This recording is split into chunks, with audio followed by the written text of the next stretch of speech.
नमस्कार, आपका स्वागत है मेरे चैनल हिंदी ज्ञान गंगोत्री में। आज हम पढ़ने जा रहे हैं 12वीं कक्षा का पाठ 4 आदर्श बदला। बदला कैसे आदर्श हो सकता है, ये इस पाठ में बताया गया है। बदला मतलब प्रतिशोध। अब प्रतिशोध को कोई आदर्श कैसे बना सकता है, तो ये इस पाठ में बताया गया है। अगर हरिदास जैसे गुरुदेव या मार्गदर्शक हर व्यक्ति के जीवन में मिल जाए तो उसका जीवन ही आदर्श हो जाएगा। इस पाठ में यही बताया गया है कि किस प्रकार से व्यक्ति अपने जीवन के बदले को, प्रतिशोध को आदर्श में बदल सकता है, एक महान व्यक्तिमत्व स्थापित कर सकता है। तो इस पाठ के आदर्श बदला के लेखक हैं सुदर्शन जी, जिनका मूल नाम है बद्रीनाथ। इनका जन्म हुआ था वह 1895 में और मृत्यु हुई थी 1967 में। इनकी जो रचनाएं थी वो यथार्थवाद पर निर्भर थी। इन्होंने प्रेमचंद जी को अपना आदर्श माना। जिस प्रकार से प्रेमचंद जी ने समाज में जो घटित हो रहा है उसी पर लेखन कार्य किया, यथार्थवाद पर। उसी प्रकार सुदर्शन जी ने जो समाज में घटित है, सत्य घटनाएं हैं, उन पर लेखन कार्य किया। और उसी में की एक कहानी है, सत्य घटना है, आदर्श बदला।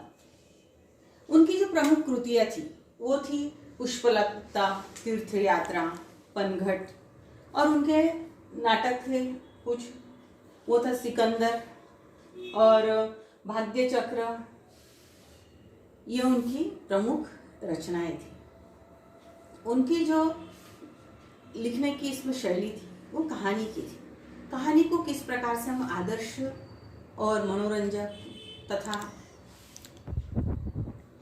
एक व्यक्ति के जीवन को बदलने वाली कहानी हम बना सकते, इस पर उन्होंने कार्य किया। मुहावरों का बहुत ही सुंदर प्रयोग किया है।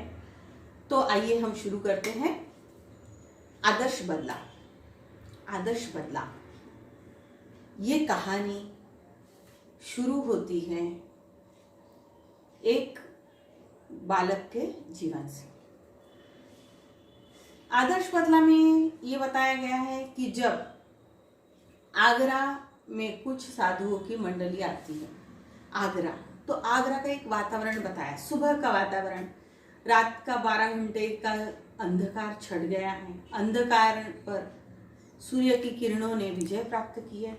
सूर्य की किरणें धरती को चीरती हुई धरती के ऊपर जा रही है और नव जीवन प्रदान कर रही है। उसी प्रकार से जो पत्ते हैं वो क्या कर रहे हैं, तालियां बजा रहे हैं। जो डालियां हैं वो आपस में यहाँ वहाँ झूम रही, मतलब खेल रही है। डालियां क्या कर रही है, खेल रही है। पक्षी गाना गा रहे हैं। इस प्रकार से सब तरफ खुशमय खुशहाल वातावरण है। बहुत ही सुंदर मनमोहक वातावरण आगरा की सुबह का यहाँ पर बताया गया है। इस सुंदर मनमोहक वातावरण में कुछ साधुओं की मंडली सुबह के समय प्रभात में आगरा में आती है।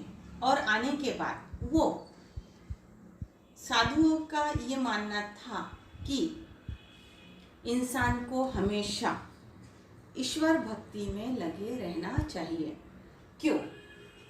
क्योंकि जो मन है वो कैसा है, चंचल है। और इस चंचल मन को हमें कहीं ना कहीं लगा कर रखना चाहिए। मतलब कहाँ लगा कर रखना चाहिए, इसे ईश्वर भक्ति में लगा कर रखना चाहिए। तो इसके लिए हमें क्या करना चाहिए, तो वो कहते हैं सुमर सुमर मन, सुमर सुमर भगवान को, मूर्ख मत खाली छोड़ इस मन को। मतलब हर समय ईश्वर का सिमरन करो। हे मूर्ख इंसान, इस मन को खाली मत छोड़। अगर ये मन खाली रहा तो यहाँ वहाँ भटकता रहेगा। इस प्रकार की धारणा लेकर वो साधु संत आगरा में आते हैं और ईश्वर के भजन में मगन होकर गाते हुए आगरा के अंदर पहुंचते हैं। लेकिन उनकी अज्ञानता ये रहती है कि उसे आगरा में क्या नियम बने हुए इसके बारे में कुछ भी मालूम नहीं रहता। उस समय में अकबर बादशाह का वहाँ पर राज था, उनकी तोती वहाँ बोलती थी, उन्हीं का शासन चलता था। और उनके नवरत्नों में तानसेन जो गायक के रूप में वहाँ पर थे, उन्होंने अपनी गायकी के लिए एक नियम बनाया था कि इस आगरा में अगर किसी को गाना है तो वो उनके बराबरी से गाने वाला हो या जिससे संगीत का विशेष ज्ञान हो वही यहाँ पर गा सकता है, अन्यथा इस आगरा में कोई भी व्यक्ति गाना नहीं गा सकता। और जो गाएगा उसे क्या कर दिया जाएगा? मृत्युदंड दिया जाएगा। तो इस बारे में, मृत्युदंड की सजा के बारे में उन साधुओं को कुछ भी मालूम नहीं था और वो ईश्वर भक्ति में लीन होकर गा रहे थे। उसी समय वहाँ पर कुछ सैनिक आते हैं और उन्हें हथकड़ियाँ लगाकर सीधे महाराज के दरबार में पेश करते हैं।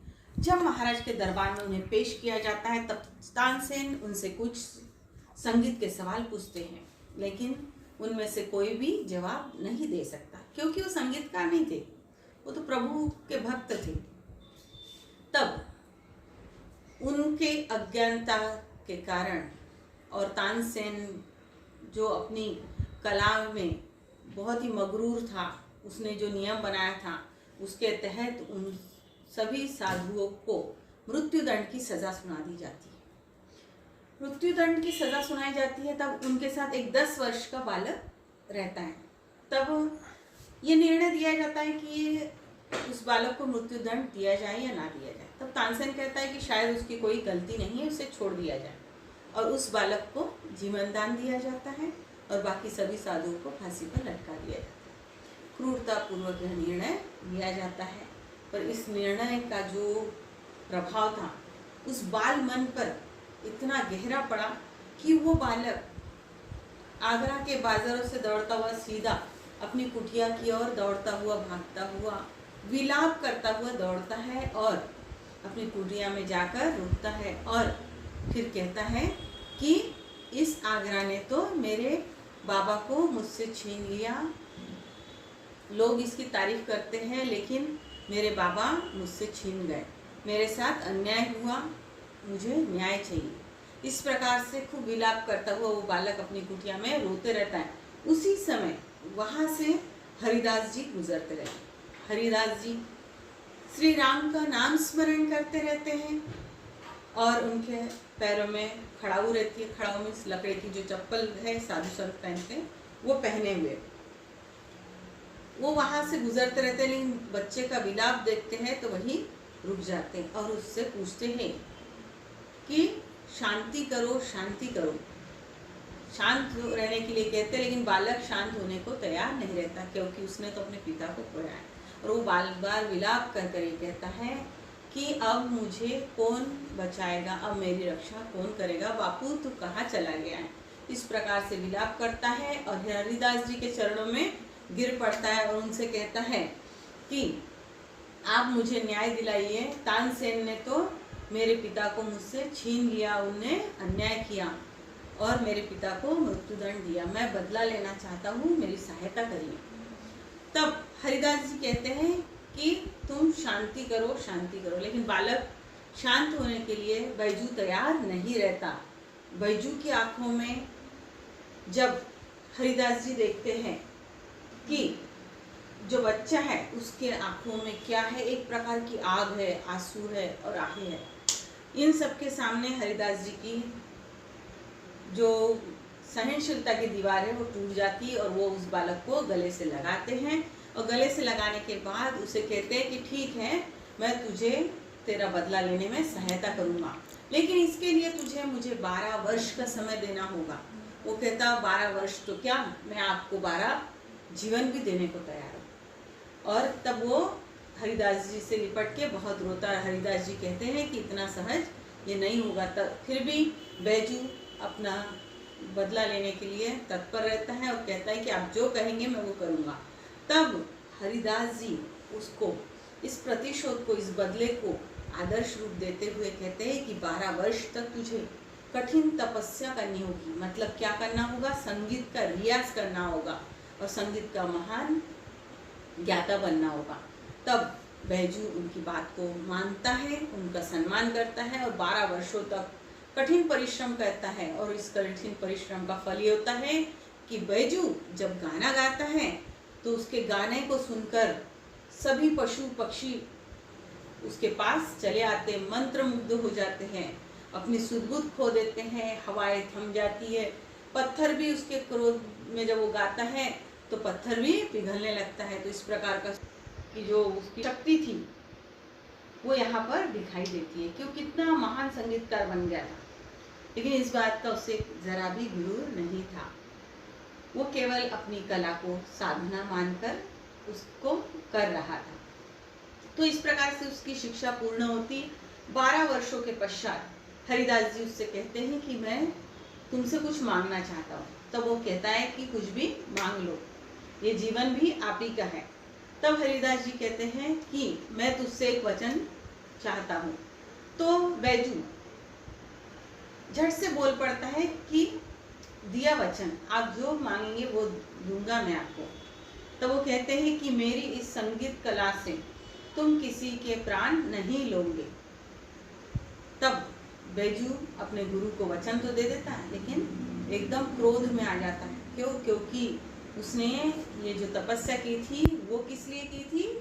बदला लेने के लिए, प्रतिशोध लेने के लिए। और गुरु के एक ही वचन से ये सब समाप्त हो गया, ऐसा उसको लगता है। तब वो कुछ भी नहीं कहता, लेकिन क्रोध में आने वाला इंसान क्या करता है? दांत पीसता है, ओठ दबाता है। उसी प्रकार से वो दांत पीसता है, ओठ दबाता है और क्रोध को अपने अंदर समाने की कोशिश करता है। खून का घूंट पीकर रह जाता है, लेकिन गुरु के आगे कुछ भी नहीं कहता। तब उसके जो गुरुदेव है वो उसे उठाते हैं और कहते हैं कि अब तुम आगे की ओर प्रस्थान करो। तब बैजू बावरा, जो संगीत में जिसकी कोई तोड़ नहीं थी, तो वो साधु का वेश धारण करके आगरा में प्रवेश करता है। और उसका जो संगीत होता है, उसके संगीत को सुनते ही लोग सोचते हैं कि फिर से कोई मरने के लिए यहाँ आ गया और हमें उसे सावध कर देना चाहिए कि यहाँ गाना गुनाह है। जैसे ही लोग उसके पास पहुँचने लगते हैं कि हम उन्हें बताएं, लेकिन उसी क्षण उसका जो संगीत और उसके चेहरे की जो आभा रहती है वो देखकर लोग मंत्रमुग्ध हो जाते, कुछ भी कह नहीं पाते। इतना सुंदर मुख और इतना प्यारा गाना है कि सब मोहित होते चले जाते और ये बात आग की तरह पूरे आगरे में फैल जाती और लोगों के झुंड उसके पीछे चले आते हैं। जिन लोगों ने कभी राजा की पालकी में भी घर से बाहर नहीं निकले थे, वो लोग भी उसके साथ चलने लगते हैं। तब सैनिक भी हथकड़ी लेकर, सैनिकों को खबर मिलती और वो उसे हथकड़ियों से जकड़ने के लिए वहाँ पर पहुँचते हैं। लेकिन वो हथकड़ियों की सुध-बुध भूल जाते कि हम यहाँ क्यों आए। उसका संगीत इतना मंत्र मुग्ध करने वाला था कि सैनिक अपने कर्तव्य को ही भूल जाते हैं और उसके पीछे पीछे चलने लगते हैं। बैजू बावरा गाते गाते तानसेन के घर के सामने जाकर रुक जाता है। रुकने के बाद जैसे ही वो अपना गाना बंद करता है तो लोगों को वापस से सुध आती है कि हम तो बैजू के पीछे पीछे कहाँ चले आए हैं? तानसेन के घर के सामने। अब इस बैजू की मृत्यु तो, इस साधु की मृत्यु तो निश्चित है। तब जैसे ही उसका गाना बंद होता है, सैनिक होश में आते हैं, अपने कर्तव्य का निर्वाह करते हुए उसे बंदी बनाकर कहाँ ले जाते हैं? अकबर बादशाह के दरबार में। तानसेन कहता है कि तुम्हें तुम्हारी मृत्यु यहाँ ले आई है, कल मुकाबला होगा और तुम मृत्यु को प्राप्त होगे। इस प्रकार से अपनी कला के गुरूर में, घमंड में तानसेन उसे बोलता है और वो उसकी इस बात को स्वीकार करता और कहता है कि जो सामना होगा वो खुली जगह में हो और सारे आगरा के लोग उसे देखें, ये मेरी इच्छा है। तब महाराज कहते हैं, बादशाह कहते हैं कि चलो खुले में ये गान युद्ध रखा जाएगा। ये युद्ध कैसा था? गाने का युद्ध था। तब आमने सामने तानसेन और बैजू बावरा आमने सामने बैठते हैं, बीच में बादशाह बैठते हैं, बादशाह अकबर बैठते हैं और सारी जो जनता थी आगरा की और आसपास की, वो सब ये सब देखने के लिए वहाँ उपस्थित होती है। जब बैजू बावरा गाना शुरू करता है तो वहाँ से जो जंगल है वहाँ के हिरन का कुछ झुंड आके उसके पास खड़ा हो जाता है। तब वो अपने गले की माला निकालता है और एक हिरन को पहना देता। उस हिरन को माला पहनाता है।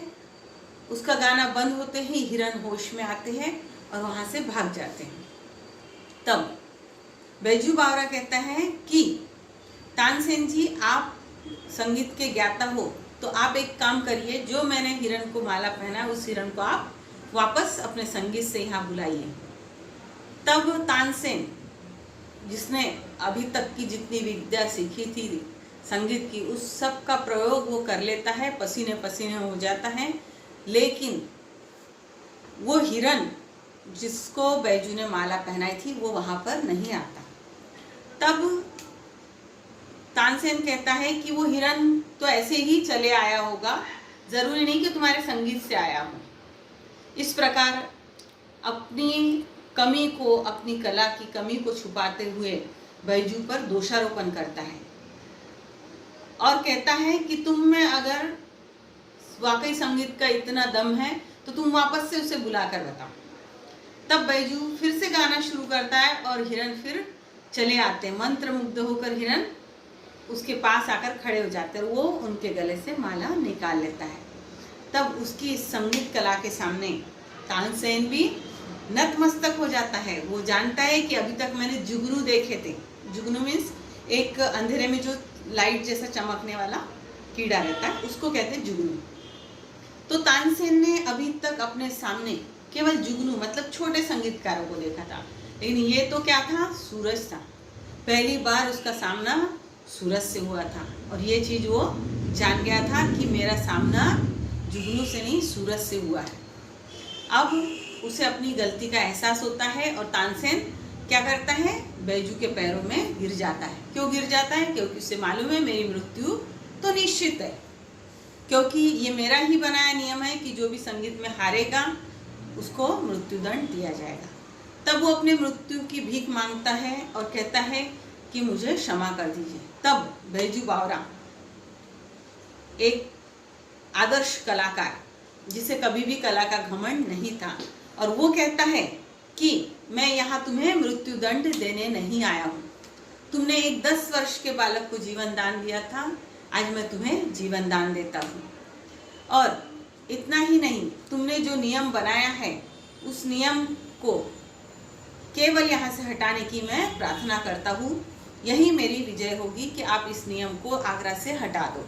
तब महाराज तुरंत ही उस नियम को खारिज करते हैं और कहते हैं कि आज से कोई भी आगरा में गाना गा पाएगा। इस प्रकार से बैजू अपना बदला भी पूरा करता है, लेकिन उसका बदला कैसा रखता है, आदर्श बदला। उसने किसी का खून नहीं किया। उसके पिता की मृत्यु के बदले उसने किसी की मृत्यु नहीं किया। उसने खून के बदले खून नहीं किया, दुख के बदले किसी को दुख नहीं दिया। उसने क्या किया, एक आदर्श स्थापित किया कि हम बदला भी आदर्श तरीके से ले सकते हैं, किसी के सामने एक आदर्श स्थापित कर सकते हैं। इस प्रकार का उसका बहुत ही सुंदर बदला था, जिसने कई लोगों के प्राणों की रक्षा की और उसके पिता की मृत्यु का बदला भी पूरा हुआ। इस प्रकार के आदर्श हरिदास जी गुरु मिलने के कारण वो ये सब कर पाया। और कलाकार को हमेशा अपनी कला पर गर्व होना चाहिए, लेकिन घमंड नहीं होना चाहिए। तभी उसकी कला आदर्श कला कहलाती है।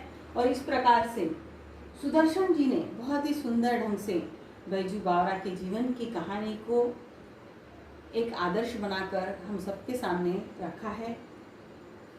आशा करती हूँ आपको ये कहानी पसंद आई होगी और आप मेरे चैनल को लाइक, शेयर और सब्सक्राइब करना ना भूलें।